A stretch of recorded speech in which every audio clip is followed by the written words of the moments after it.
오늘 마음의 찔림을 받는 자라는 제목으로 같이 말씀을 나누도록 하겠습니다.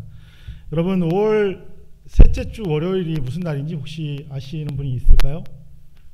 아무도 관심이 없는 날이긴 한데 이 날이 뭐냐면 성년의 날입니다. 성인의 날. 성인의 날. 저도 예전에 성인의 날 때 집사님 맞추셨나요? 아니죠? 죄송합니다. 그 성인의 날 때 주변 사람들한테 축하 선물 받고 이렇게 좀 칭찬받고 격려받았던 기억이 있습니다.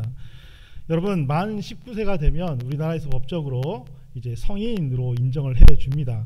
그래서 만 19세가 되면은 여러 가지 이제 자격들을 우리가 취득할 수가 있지 않습니까? 사람들이 이제 성인이다라고 이제 어느 정도 인정을 해 줍니다.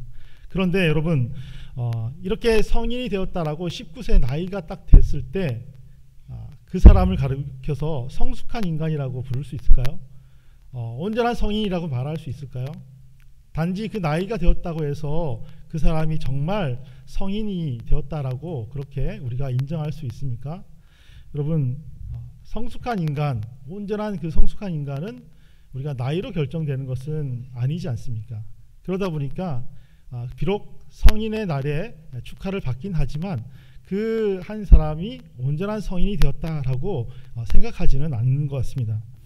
자, 여러분, 그러면 여러분 한번 생각해 보십시오.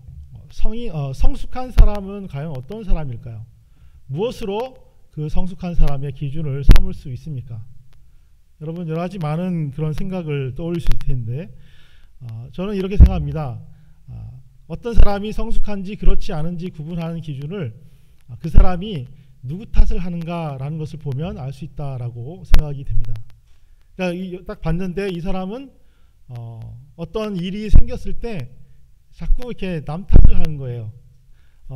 남 탓을 하고 이 사람 탓, 저 사람 탓 자꾸 이렇게 얘기하는 것이죠. 그러면 아직 성숙하지는 못했다라고 우리가 생각할 수 있다는 것입니다. 한번 어린아이를 한번 생각해 보겠습니다. 여러분, 부모님들이 대부분이기 때문에 자녀를 많이 키우셨습니다. 여러분, 아이들의 특징을 보면 어떤 것이 있습니까? 자기 탓을 하지 않는다는 것이죠. 그죠? 어린아이들이 만약에 밥을 먹지 않아요. 그러면 뭐라고 합니까? 밥을 많이 먹어라 라고 이렇게 얘기하면 밥맛이 없어. 왜 엄마는 밥을 맛있게 못 만드는 거야? 라고 이렇게 엄마 탓을 한다는 것입니다. 또 물건을 잃어버리면 어떻게 하죠? 왜 엄마는 물건을 제대로 챙겨주지 않아서 잃어버리게 하는 거야? 라고 이렇게 한다는 것이죠. 또 학교에 가서 입학을 합니다. 학교에 가서 이제 입학을 하면 시험을 보지 않습니까? 시험을 봤는데 시험을 망쳤어요. 그러면 이번에는 뭐라고 얘기할까요? 시험이 어려웠어요. 이렇게 얘기할까요? 엄마가 공부를 제대로 시켜주지 않았기 때문에, 나를 제대로 깨워서 미리 준비시키지 않았기 때문에 그렇다, 이렇게 엄마 탓을 한다는 것이죠. 여러분, 이런 어린아이의 행동은 원래 특징이 그렇습니다. 어린아이의 특징이 원래 그래요. 자기 탓하는 어린아이, 여러분 보면은 뭐라고 얘기하죠? 애어른이다 그래갖고 어린아이는 어린아이답게 남의 탓을 하게 되어 있습니다. 아직 미숙한 상태이기 때문에 그런다는 것이죠. 자, 그런데 성인이 되었으면 어떻게 되어야 될까요? 성인이 되었는데도 이런 미숙한 상태에서 벗어나지 못하고 있는 그런 사람들을 우리는 주위에서 종종 볼 수가 있습니다. 내가 출세하지 못한 것 누구 때문이죠? 부모님 때문이시죠. 우리 가정이 별로 좋지가 않아서. 또 내가 행복하지 못한 것, 그거는 나의 배우자를 잘 만나지 못해서, 아내나 남편을 제대로 만나지 못해서 그렇다라는 것이죠. 내 자식이 문제가 생겼어요. 그러면 또 얘기하죠. 이거는 아내가 잘 못 키웠기 때문에, 남편이 못 키웠기 때문에. 그죠? 직장에서 내가 두각을 나타내지 못하고 인정을 받지 못합니다. 그러면 상사가 나쁜 사람이어서 라고 또 이렇게 얘기한다는 것이죠. 자기 잘못은 생각하지 않고 이렇게 모든 것을 남에게 떠맡기고 남의 탓을 하는 이런 사람들 주변에 많이 있습니다. 이런 사람들을 가리켜서 우리는 뭐라 부르죠? 그 사람을 참 유치하다라고 이렇게 부른다는 것이죠. 여러분, 어린아이들이 그렇게 하면은 우리가 유치하다라고 얘기하지 않아요. 왜요? 왜냐하면 아이들은 아직 이 미숙한 단계에 머물러 있고 성숙한 단계로 가는 과정 중에 있기 때문에 그렇지 않다는 것이죠. 그러나 이 유치하다라고 하는 표현은 성인들을 대상으로 하는 것입니다. 몸과 나이는 이미 어른인데 생각하고 행동하는 것은 여전히 어린아이 수준에 머물러 있어요. 참 유치하죠. 이런 사람들은 다른 사람의 희생이라든지 다른 사람의 이 헌신으로 살아가는데 특화되어 있습니다.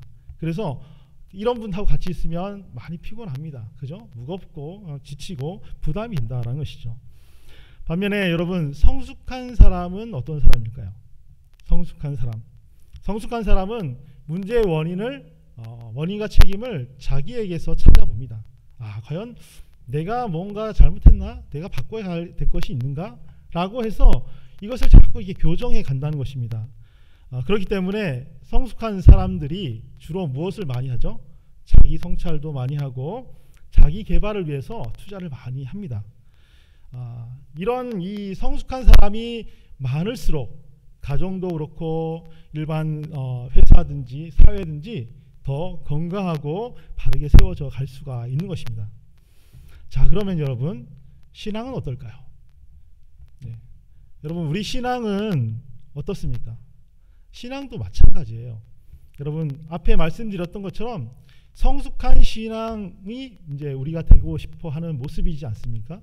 그러면 이 성숙한 신앙도 앞에 얘기 드렸던 것과 연결지어서 한번 생각해 보면 어떤 사람이 과연 성숙한 사람일까? 그것은 문제 앞에서 남의 탓을 하지 않는 사람.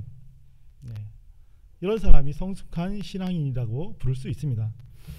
다른 이에게 자신의 책임을 전가시키는 것을 조심하는 사람이에요. 이런 사람이 바로 성숙한 신앙이다라는 것입니다.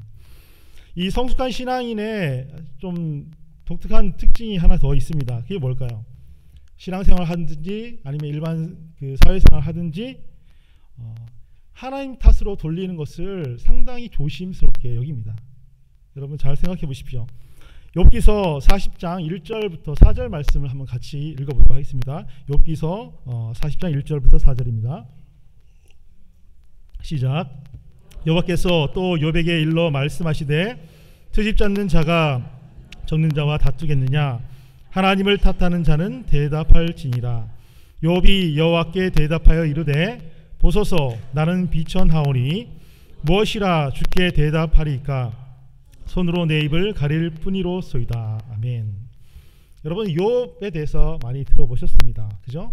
이 지금 본문은 욥이 고난을 당하고 친구들과 여러 가지 많은 대화 나눈 끝에 마지막에 하나님이 하시는 말씀 중에 나오는 내용인데, 욥이 고난을 많이 당했어요. 너무 큰 고난을 당했다 보니까 친한 친구 세 사람이 찾아왔습니다.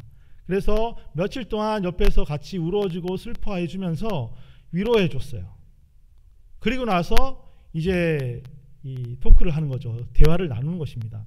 여기 참 괜찮은 것 같아요. 그죠? 자, 그런데 대화를 나누는데 그 여러 가지 많은 얘기를 나눴는데 가장 핵심이 뭘까요? 그것은 이거 너가 당하는 이 고난들, 이 어려움은 누구 책임이냐 하는 것입니다. 친구들이 말하는 책임은 누가 있어요? 누구에게 책임이 있다고 말하죠? 욥에게 있다는 것이죠. 야, 너 잘 생각해봐라. 너한테 책임이 있는 거 아니냐? 너가 책임이 없으면 이런 일이 당하겠느냐? 라고 이제 계속해서 얘기한다는 것이죠. 그러면 욥은 어떻게 해요? 답답하잖아요. 그죠? 아니, 내 책임 아니야. 나는 내가 잘못한 거 없어. 라고 또 이렇게 얘기를 하는 거예요. 그러면 친구들은 아니다니까, 너 책임 맞다니까, 이렇게 또 얘기하고, 아니야 라고 욥이 또 계속 얘기해요. 그러니까 이 친구들끼리 서로 막 얘기를 하다 보니까 어떻게 해요? 처음에는 좋게 대화가 나갔지만 이 점점 여러분, 좋은 말도 자주 들으면 별로 좋은 말이 안 되는데 나쁜 말을 자꾸 들으면 어떻게 해요? 지적하는 말 들으면 마음이 어떻게 될까요? 좋아요? 상해요? 마음이 상한다는 것이죠. 그래서 결국에는 막 마음이 상하니까 이제 더 심한 말까지도 막 나오는 것입니다. 그러다가 어디까지 가느냐? 네 탓이다, 내 탓이다 막 얘기하다가 결국에는 하나님 탓이네 라고까지도 간다는 것이죠. 이 모습을 지켜보던 하나님께서 너무나 속상하시고 어처구니가 없어서 그래서 지금 이 욥기서 40장 1절 4절 말씀을 이렇게 해주신 것입니다. 하나님을 탓하는 자는 대답해라. 그죠? 예, 탁 지적합니다. 지금 하나님 탓하는 자는 대답해라 라고 하면서 막 얘기를 하니까 욥이 너무나 그것을 보고 자기가 잘못했구나 생각하고는 어떻게 해요? 입술을 가렸다 이렇게 고백하고 있는 것입니다. 여러분, 우리가 조심해야 됩니다. 성숙한 신앙인의 삶은 누구 탓을 하는가 하는 것을 우리가 유념해 보아야 되고, 남의 탓을 돌리는 것을 우리는 상당히 조심스럽게 생각해야 합니다. 자, 그런데 여러분, 우리가 오해하지 말아야 되는 것이 또 한 가지 있어요. 뭘까요? 여러분, 우리가 하나님께 아까 전에 우리 예배 때 사도신경 하지 않았습니까? 예, 사도신경이라든지 아니면 다른 신앙 고백을 해요. 우리가 믿는 하나님은 어떤 하나님이십니까? 라고 이렇게 고백을 합니다. 여러분, 우리가 믿는 하나님은 전능하신 하나님이시죠. 아멘이십니까? 네, 우리가 믿는 하나님은 말씀으로 천지를 창조하신 창조주 하나님이십니다. 아멘이시죠? 예, 저와 여러분의 생사화복을 누가 주관하고 계실까요? 네, 하나님이 주관하고 계신다라는 것입니다. 뿐만 아니라 예수 그리스도를 이 땅에 보내셔서 저와 여러분들을 구원하기 위해서 십자가에 죽게 하시고 부활하게 하셔서 저와 여러분들을 구원해 주신 분 바로 하나님이시지 않습니까? 그죠? 그러니까 우리가 이 땅에서 어떻게 사는 것인지 또 천국의 삶을 우리가 어떻게 살 것인지를 다 하나님께서 주관하신다라는 것입니다. 그래서 우리는 이것을 믿고 고백해요. 성도라면 반드시 고백해야 되고 소중하게 여겨야 되는 이 고백이 바로 이 신앙 고백이라는 것입니다. 자, 그런데 여러분, 이렇게 중요한 신앙 고백인데 이것에 대해서 우리가 한 가지 오해하지 말아야 될 것이 있습니다. 무엇일까요? 그것은 우리의 신앙의 삶에 있어서 나의 책임과 의무가 면제되지는 않는다는 것입니다. 내가 이런 신앙 고백을 한다고 해서 내가 해야 되는 의무와 책임이 없어지는 것은 결코 아니다라는 것입니다. 내가 하나님과 동행하며 살아야 되는데 그렇게 살지 못하는 이유는 뭘까요? 이거 하나님 탓이라는 것이죠. 이렇게 생각하는 것이죠. 하나님이 나한테 힘을 주지 않으니까 내가 어떻게 하나님 말씀대로 살 수 있느냐, 하나님과 동행하며 살 수 있느냐라고 말하는 것입니다. 내가 날마다 그릇되고 망령된 옛날 습관들, 본성을 내가 뿌리치고 살아야 되는데 이거 못 사는 이유는 뭐냐? 이거 하나님 탓이 아닌 거 아니냐? 라고 이렇게 얘기한다는 것입니다. 왜요? 성령님이 나에게 힘을 주셔서 나이가 그렇게 옛 습관을 벗어버리도록 해야 되는데 안 해주신 건 하나님 탓 아닙니까? 그죠? 이렇게 질문할 수 있어요. 쉽게 얘기해서 아직도 내가 이 성숙한 성도로서 살지 못하는 이유는 누구 탓이라는 거죠? 그 원인은 하나님께 있다라고 하나님께로 책임을 돌리는 그러한 경우가 있을 수 있다는 것입니다. 여러분, 안타깝게도 많아요. 여러분, 많습니다. 이런 분들이 많습니다. 내가 무슨 일을 할 때 문제가 생겼어요. 나는 열심히 산다고 했고 교회도 잘 다녔는데 왜 이런 문제가 생기냐? 이거 하나님 너무 하신다 라고 이렇게 얘기하는 것이죠. 열심히 정직하고 깨끗하게 살았는데 왜 이렇게 아프냐? 질병이 걸렸냐? 이거 누구 탓이에요? 하나님 탓이지 않냐? 이렇게 얘기한다는 것입니다. 여러분, 이런 신앙을 가진 사람들을 우리가 한마디로 말해서 미숙한 신앙이다 라고 이렇게 말할 수밖에 없는 것입니다. 성도 여러분, 이렇게 미숙한 신앙의 모습으로 가지고 있으면 우리가 이 성경에서 존경하는 그런 위대한 신앙의 그 인물들처럼 그렇게 쓰임 받을 수가 없어요. 우리가 상상하는 하나님의 도구로서의 온전한 모습으로 사용되지 못한다라는 것입니다. 여러분, 하나님이 전능하신다고 해서 우리가 감당해야 되는 책임과 의무가 면제되는 것은 아니에요. 우리에게 면제부가 주어진 것이 아니다라는 것입니다. 하나님과 동행하기 위해서는 하나님이 너무나 위대하시고 훌륭하신 분이시고 거룩하신 분이시기 때문에 오히려 우리에게 그렇게 위대한 분과 함께하기 위한 책임과 의무가 수반이 되는 것입니다. 왜요? 더 거룩해야 되지 않습니까? 그죠? 더 깨끗해야 되고 더 정직해야 되고, 다른 사람이 100원 벌기 위해서 수단과 방법 고르지 않을 때 나는 수단과 방법을 가리는 거죠. 그죠? 왜요? 거룩하신 하나님을 섬기기 위해서 수단과 방법을 가려야 되지 않습니까? 그래서 난 10원 버는 거예요. 이렇게 책임과 의무가 더 중요하게 우리에게 주어지게 된다라는 것입니다. 이것이 바로 오늘 본문의 핵심 메시지라는 것입니다. 자, 그러면 이렇게 성숙한 사람들, 이런 사람들이 이 성숙한 사람들의 반응은 어떤 모습으로 보여지는지 성경이 우리에게 알려주는 내용이 있어요. 그래서 한번 찾아보도록 하겠습니다. 오늘 본문에 보니까 바로 그런 내용인데, 사도 베드로가 설교를 했어요. 자, 설교를 했는데 그 설교의 내용이 뭐죠? 설교의 내용이 뭐냐면 예수님께서 십자가에 달려 죽으셨다. 그죠? 이 예수님을 십자가에 단 사람이 누구냐? 바로 여러분들이라는 거죠. 그러니까 베드로가 데리고 앞에 놓여 있는 베드로 앞에 놓여 있던 무리들이 바로 그런 사람들이란 것이죠. 그래서 그런 사람들이 있지만 이 예수님이 죽었지만 어떻게 해요? 하나님께서 사망에 드셔서 놓아주시고 살려주시고 그래서 천지의 주재자가 되시고 우리의 구원자 메시아가 되게 하셨다라는 것이 베드로의 설교의 핵심입니다. 요약입니다. 자, 그런데 여러분, 이 말을 들은 청중들 무리들의 이 모습이 오늘 우리가 좀 관심을 가져야 되는 모습이에요. 한번 보도록 하겠습니다. 여러분, 이 베드로의 이 설교를 들은 사람들의 그 모습이 어떤 모습을 보이고 있는지 한번 보십시오. 오늘 본문 2장 37절 말씀 같이 한번 읽어보겠습니다. 2장 37절입니다. 시작. 그들이 이 말을 듣고 마음에 찔려 베드로와 다른 사도들에게 물어 이르되 형제들아 우리가 어찌할꼬 하거늘. 여러분, 베드로의 이 설교를 들으니까 모두 다 마음에 찔렸어요. 그죠? 찔림을 받았습니다. 자, 여기서 이 찔림을 받는다라고 하는 이 말을 성경 원어의 그 단어 의미를 좀 더 찾아서 말씀을 드리면 이런 겁니다. 여러분, 이렇게 말 아시죠? 따그닥따그닥 타고 다니는 말. 이 말이 막 달려가고 있어요. 자, 달려가고 있을 때 이 말이 힘차게 달려가면 어떻게 합니까? 그 말 발굽, 그죠? 말 끝에 있는 이 말 발굽이 땅을 팍 차죠, 그죠? 팍 차야 됩니다. 그러니까 이 팍 차는 힘이 세면 셀수록 말은 더 빨리 갈 수 있단 말이에요, 그죠? 이렇게 세게 땅을 팍 박차다 보니까 어떻게 해요? 땅이 움푹 파이게 되는 것이죠. 움푹 파이는 거, 그죠? 바로 이것이 찔린다는 말이에요. 그러니까 우리 말이 막 박차고 달려갈 때 그 땅이 움푹 파이는 것처럼 우리 마음속에 움푹 파이도록 찔러주는 것이 바로 지금 여기 베드로의 설교를 들은 사람들의 마음이 찔림 받았을 때의 모습이다라는 것입니다. 여러분, 이 베드로의 설교를 들었던 사람들은 어떤 사람들일까요?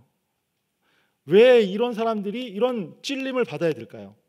여러분, 지금 이 베드로 설교를 들었던 이 무리들은 어떤 사람들이냐면 이런 사람들이죠. 예수님의 제자들이 마가의 다락방에서 기도를 하고 있어요. 오순절날. 그때 성령 강림 사건이 일어나서 무수히 많은 방언을 하게 됩니다. 자, 그때 이 방언하는 모습을 보고 이 사람들은 야, 저 사람들 술 취했다라고 조롱했던 사람들이에요. 지금 베드로의 설교를 듣는 사람이 그런 사람들이라는 거죠. 또 어떤 사람들일까요? 이 사람들은 예수님을 십자가에 못 박아 죽게 하는데 직접적으로 참여했던 사람들 또는 간접적으로 동조했던 사람들, 이런 사람들이 지금 이 베드로의 설교를 듣고 있어요. 그런 사람들 앞에 놓고 뭐라고 하죠? 당신들이 십자가 매달아 죽인 예수, 나사렛 예수가 하나님께서 어떻게 해요? 다시금 살려주셨고 천지를 주관하는 주제자가 되게 하시고 우리의 구원자 메시아가 된다라고 얘기했다는 것이죠. 너희들이 한 짓이 이런 짓이다 라고 이렇게 말한 거예요. 여러분, 한번 생각해 보십시오. 이런 지적을 당했어요. 기분이 좋을까요? 나쁠까요? 좋아요? 나빠요? 네, 당연히 나쁘겠죠. 그죠? 그것을 베드로를 통해서 직접적으로 노골적으로 지금 지적을 당한 것입니다. 그러니까 이 사람들이 너무너무 이게 괘씸해 갖고 화를 벌컥 낼 수도 있었어요. 그죠? 돌로 쳐서 이렇게 쫓아낼 수도 있었습니다. 자, 그런데 그러지 않았어요. 또 어떻게 해요? 아니야, 나는 내가 한 것이 아니고 이것은 이 로마 총독이 한 것이지 내가 예수를 죽였냐? 이 변명할 수 있었어요. 그죠? 그러나 변명하지 않았어요. 이들이 도리어 한 행동이란 것은 뭡니까? 마음에 찔림을 받았다는 것이죠. 그것도 어떻게 해요? 말이 땅을 박차고 나갈 때 움푹 파이게 되는 것처럼 그 마음에 움푹 파이는 찔림을 받았다라는 것입니다. 다시 말해서 이 사람들의 양심이 살아있다라는 것이죠. 양심이 살아있으면 이처럼 마음에 찔림을 받게 되어 있습니다. 여러분, 반면에 이런 사람들도 있어요. 어떤 사람이냐면 전혀 이 양심에 찔림 받지 않은 사람들이 있습니다. 유대인의 그 대제사장들과 그 무리가 스데반 집사를 잡아왔고 스데반 집사에게 재판을 거는 장면이 있어요. 그때 스데반 집사가 막 설교를 합니다. 설교를 하니까 그 설교를 듣고 그 대제사장과 무리들은 어떤 반응을 보였을까요? 한번 성경을 통해서 확인해 보겠습니다. 우리 사도행전 7장 54절 말씀 같이 읽겠습니다. 사도행전 7장 54절입니다. 같이 읽겠습니다. 시작. 그들이 이 말을 듣고 마음에 찔려 그들을 향해 이를 갈거늘. 지금 대제사장들과 그 무리들은 스데반 집사의 설교를 듣고 뭘 하고 있어요? 마음에 찔렸어요. 그죠? 찔린 건 똑같아요. 그런데 어찌할꼬라고 지금 베드로의 말을 들은 사람처럼 해요? 아니면 어떻게 해요? 이를 간다 그랬죠. 그죠? 이를 가요. 왜 이를 갑니까? 예. 동의하니까 이거 내 탓이구나, 내가 잘못했구나 이렇게 생각하기 때문에 그런가요? 아니죠. 그죠? 열받는 거잖아요. 그죠? 화가 나는 겁니다. 왜 이게 내 탓이야? 라고 이렇게 생각하는 것이죠. 그래서 내가 갚아버려야겠다, 복수해야겠다 라고 해서 이를 바득바득 간다라고 말씀하고 있습니다. 여러분, 이 세상에 많은 사람들이 진리의 말씀 앞에 놓여 있고 이 진리의 말씀을 들으면 이 두 가지 반응을 보이게 되어 있어요. 그 말씀으로 인해서 마음에 찔리는 사람이 있는데 그 사람들이 어떻게 해요? 어찌할꼬라고 말하는 사람이 있고 반대로 이를 가는 사람이 있다라는 것입니다. 여러분, 누가 양심이 살아 있습니까? 바로 어찌할꼬 하는 사람이 양심이 살아 있는 것이죠.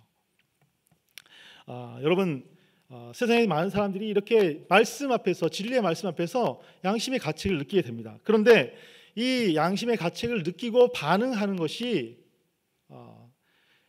이를 가는 것처럼 돼버리고 그리고 무시하는 것으로 가버리면 문제가 생기죠. 어떤 문제가 생깁니까? 한 번 나랑 상관없네, 내 책임 아니야. 두 번 내 책임 아니야. 세 번 내 책임 아니야 라고 하다 보면 어떻게 되죠? 그 양심이 묻어진다는 것이죠. 묻어져요. 성경의 표현을 빌면 양심에 화인 맞은 자가 된다라는 것입니다. 전적으로 인간의 양심이 진리와 무관한, 무감각한 그러한 죽은 양심으로 바뀌어지게 되는 것입니다. 마치 대제사장과 그 무리들처럼 이를 바득바득하는 그러한 어처구니 없는 이 화인 맞은 자로 이렇게 전락하게 되는 것입니다. 그렇기 때문에 여러분, 그 사람의 양심이 싱싱하게 살아 있느냐 아니면 죽은 시체처럼 썩어 있느냐, 이것을 구분하기 위해서는 어떻게 해요? 그 사람의 이 마음의 찔림이 얼마나 찔림인지 이것을 잘 보면 알 수 있다는 것이죠. 그리고 이것은 전적으로 남의 책임이 아니에요. 자기 자신의 책임입니다. 자기 탓이라는 거예요.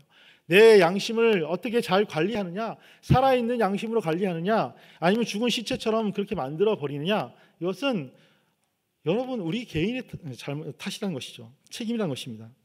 자, 그러면 여러분, 이렇게 살아있는 양심, 싱싱한 양심, 이런 양심을 가지고 양심의 가책을 받아서 마음에 찔리는 사람, 이런 사람들에게는 무엇이 있을까요? 좀 특혜가 있어야 되지 않겠습니까? 그래서 사도 바울이 특별한 은혜가 있다라고 말씀을 해줍니다. 그것이 뭐냐면 바로 성령과 동행할 수 있는 방법을 알게 된다라고 말씀하는 것입니다. 베드로가 설명을 합니다. 베드로의 설명을 듣고 사람들이 대답했는데, 자, 이 사도행전 2장 38절 말씀 우리 같이 한번 읽어보겠습니다. 사도행전 2장 38절 말씀입니다. 시작. 베드로가 이르되 너희가 회개하여 각각 예수 그리스도의 이름으로 세례를 받고 제사함을 받으라. 그리하면 성령의 선물을 받으리니. 아멘. 뭐라고요? 지금 이렇게 하면 성령의 선물을 받는다라고 말씀하고 있습니다. 자, 여러분, 지금 이제 시선을 저한테 돌리지 마시고 성경으로 돌려서 성경에 있는 여러분 글씨를 한번 보십시오.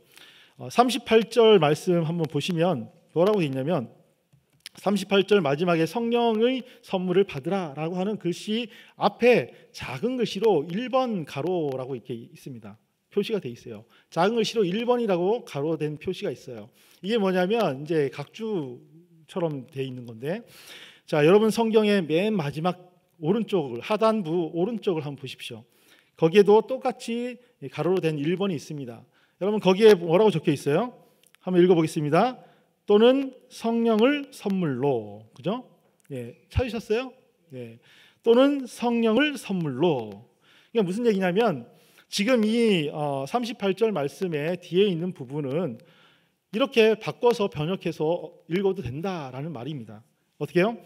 성령의 선물을 받으리니라는 말을 성령을 선물로 받는다라는 말로 바꿔서 읽어도 된다는 것입니다. 지금 뭐라고 얘기죠? 성령을 선물로 받는다는 것이죠. 어떻게 해요? 마음의 찔림을 받아서 어찌할꼬라고 통탄하는 사람들에게 한 가지 은혜의 길이 있는데 그 사람들에게 무엇이 주어진다고요? 바로 성령을 받을 수 있는 길이 주어진다는 것이죠. 여러분 성령을 받을 수 있는 길. 여러분 성령을 받는다라고 하는 것은 어떤 의미가 있습니까? 여러분 성령을 받는다는 것은 성령은 물건이 아니지 않습니까? 그냥 내가 다 가지는 게 아니기 때문에 성령을 받는다는 것은 성령과 함께 하는 것이에요. 또 다른 말로 함께 한다는 말은 동행하는 것입니다. 여러분 가족들과 함께 걸어가지 않습니까? 동행한다고 하죠. 성령과 동행하는 거예요. 성령을 받는다는 것은 성령님과 동행하는 삶을 산다라는 말과 같은 말입니다. 그렇기 때문에 성령과 동행할 수 있는 길, 이거를 지금 베드로가 알려주고 있는 거예요. 왜요? 왜냐하면 바로 이 성령과 동행하지 않으면 이 양심이 바른 그 양심으로 살아 있을 수 없기 때문에 그렇습니다. 양심이 살아 있어서 바른 성도의 길로 살아갈 수가 없기 때문에 바로 성령과 동행하는 길을 베드로가 말씀해주고 있는 것입니다. 자, 그러면 여러분 베드로가 설명해주고 있는 이 성령과 동행하는 이 방법은 뭘까요? 성령과 동행하는 방법 두 가지죠. 앞에 부분이죠. 첫 번째는 회개하라는 것입니다. 회개하는 것. 여러분 회개하는 것, 우리가 전에 설교도 많이 들었지만 돌이키는 것입니다. 가던 길을 돌이키는 것이죠. 내가 하려고 했던 일을 하지 않는 거예요. 멈추는 것입니다. 내가 이 사람에게 욕을 한번 탁 하면은 시원하겠다라고 생각했는데 회개하는 것은 어떻게 해요? 하지 않는 거예요. 그죠? 내가 이 사람을 한 대 때려주고 싶은다라고 해서 막 찾아가려고 했는데 회개하는 것은 가지 않는 거예요. 이것이 바로 회개라는 것입니다. 회개합니다 라고 해서 가서 때리면 회개가 아니라는 것이죠. 여러분 둘째로 또 얘기하는 것은 예수 그리스도의 이름으로 세례를 받고 죄사함을 받으라 라고 말씀하고 있습니다. 여러분 좀 더 설명을 드리면 죄사함을 이걸 바꿔서 얘기하죠. 죄사함을 받기 위해서 예수님의 이름으로 세례를 받으라 라는 말입니다. 그러니까 다시 말해서 성령과 동행하기 위해서는 그 방법이 첫 번째 회개하는 것이죠. 돌이키는 것이죠. 그리고 두 번째는 세례를 받아서 죄사함을 받는 것. 이렇게 해야만이 성령과 동행할 수 있다라는 것입니다. 여러분 여기서 말하고 있는 이 세례라는 것은 이 형식이 아니에요. 물세례 주는 이 형식을 말하는 것이 아니라 좀 더 본질적인 말입니다. 여러분 세례의 본질적인 의미는 예수님과 연합하는 것이에요. 이제부터는 내가 나 스스로 혼자 살던 것이 이제는 예수님과 연합해서 함께 살겠습니다. 예전의 모습은 내가 다 버리고 이제는 예수님과 함께하는 삶만 살겠습니다 라고 고백하는 것이 세례라는 것입니다. 그러니까 여러분 베드로가 회개하는 것은 자기의 길로 인간적인 생각으로 가려고 했던 것을 돌이키는 것이고, 세례는 어떻게 해요? 내가 이제부터는 예수님과 연합해서 함께 살아가겠습니다 라고 하는 것을 통해서 죄사함을 받으라는 것이죠. 그리고 이것을 그냥 생각만 하라는 것이 아니라 실제로 그렇게 하라는 것입니다. 그렇게 살면 어떻게 해요? 성령과 동행하며 살아갈 수 있다라는 것입니다. 여러분 한번 생각해 보십시오. 자, 지금 이 자리에 다 모였어요, 그죠? 함께 예배를 드립니다. 그래서 이제 예배가 시작되었고 설교 말씀을 들어요. 이거는 여러분 다 같이 공통적으로 시작한 것입니다. 자, 그러나 이 설교 말씀에 귀를 기울이고 집중해서 듣고 이 말씀이 과연 하나님의 어떤 말씀인가 라는 것을 듣고 깨닫고 그것을 마음에 감직하는 것은 누구에게 달려 있어요? 예, 여러분 전체에게 달려 있죠. 개개인에게 달려 있어요. 그죠? 시작은 같이 예배를 시작했지만 예배 끝나고 나서 환한 얼굴로, 은혜 받은 얼굴로 들어가는 것은 누구에게 달려 있습니까? 여러분 각자에게 달려 있다는 것이죠. 좀 더 쉽게 얘기할까요? 마치 학생들이 같은 날 학교에 입학을 해요. 그죠? 1학년으로 입학을 합니다. 같은 시간 같은 장소에서 시작을 출발을 같이 했어요. 그런데 여러분 졸업할 때 그 개개인의 성적과 수준은 같을까요? 틀릴까요? 다르겠죠. 틀리겠죠. 달라요. 왜요? 각자 얼마나 열심히 노력했느냐에 따라서 다 달라지는 것과 같다는 것입니다. 여러분 성경 본문은 계속해서 말씀합니다. 우리의 신앙 이거 남이 책임져 주는 거 아니에요. 하나님이 책임져 주는 거 아닙니다. 누구에게 달려 있어요? 여러분 개개인에게 달려 있다는 것입니다. 말과 생각으로만 하는 것이 아니라 이제는 어떻게 행동을 하라는 것이죠. 마음의 찔림을 받아서 어찌할꼬라고 통회하면서 회개하고 예수님과 세례의 삶을 살아가면서 실천해 갈 때, 그럴 때 우리 개개인에게 성령의 동행하심이 주어지게 되는 것입니다. 그래야만이 우리가 성숙한 신앙의 사람 모습으로 나아갈 수 있다는 것이죠.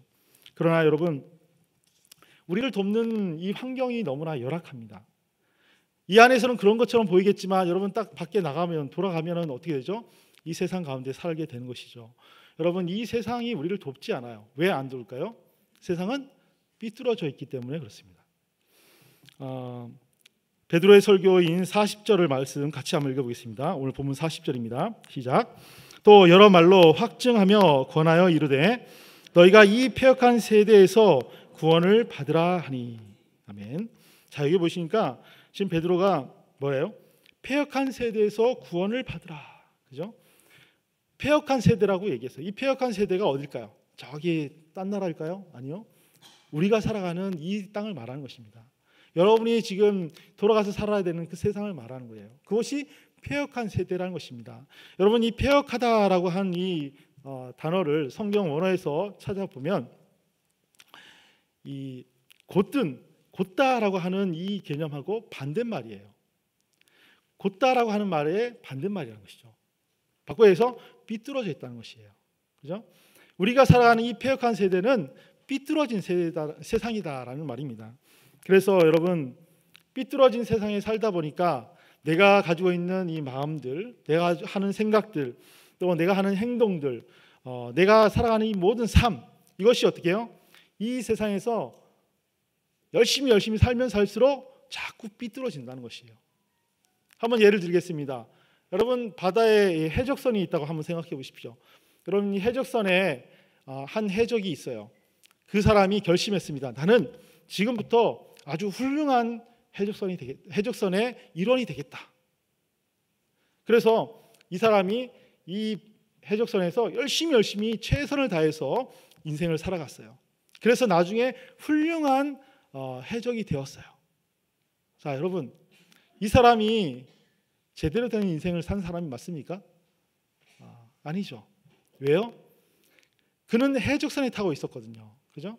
그러니까 해적선에서 열심히 일하고 수고하고 노력해서 성공하는 것은 해적이 되는 길밖에 없어요. 삐뚤어진 해적선 안에서는 계속해서 삐뚤어질 수밖에 없다는 것이죠. 우리가 이 패역한 세상에 살고 있기 때문에 이 세상에서 열심히 살면 살수록 우리는 삐뚤어진 길로 가게 되어 있습니다. 그렇기 때문에 여러분 어떻게 해요? 성령님과 동행하며 살아가야 되는 것이죠. 진리의 말씀을 깨우쳐서 살아가야 되는 것입니다. 그렇게 살아가야만이 우리가 어떻게 해요? 성숙한 성도로서 이것은 삐뚤어졌구나 라고 깨닫고 고든 길로 들어갈 수 있게 되는 것입니다. 이 사실을 너무나 잘 알고 있었던 우리가 존경하는 사도 바울도 이렇게 말씀했습니다. 갈라디아서 5장 16절 말씀 한번 읽어보겠습니다. 같이 읽겠습니다. 시작. 내가 이르노니 너희는 성령을 따라 행하라. 그리하면 육체의 욕심을 이루지 아니하리라. 아멘. 여러분 우리가 모두 이 육체의 욕심을 따라서 육체의 이 욕망을 따라서 열심히 살아본 경험이 있습니다. 그러면 여러분 그 경험을 생각해 볼 때 어떤 삶이 마지막에 돌아왔을까요? 별로 그렇게 썩 좋지 않습니다. 왜요? 이 세상의 욕심과 욕망이라는 것은 물거품과 같기 때문에 그렇습니다. 그렇기 때문에 우리가 이 세상의 욕심을 따라서 욕망을 따라서 살아가면 살아갈수록 허무함을 느끼는 것이에요. 자, 그런데 여러분, 이것을 우리가 그냥 안다라고 해서 이거 모든 욕망과 이런 것들이 사라질까요? 그렇지 않습니다. 사도 바울이 뭐라고 했죠? 너는 성령을 따라 행하라, 성령을 쫓아 행하라라고 말씀하고 있습니다. 성령을 쫓아 살아가는 것, 성령을 따라서 행하는 것, 그럼 어떻게 하는 거예요? 어떻게 하는 거예요? 너무 힘들지 않습니까? 그렇지 않습니다. 여기서 말하는 것은 여러분, 성령을 쫓아 살아간다는 것은 성령님께서 우리의 마음을 찔러요. 우리의 양심을 자꾸 자극을 하신다는 것입니다. 그러면 거기에 반응하는 거예요. 여러분의 가족들과 함께 동행을 합니다. 그때 자녀가 자꾸 딴 길로 가려고 그래요. 그러면 아버지가 뭐라 하죠?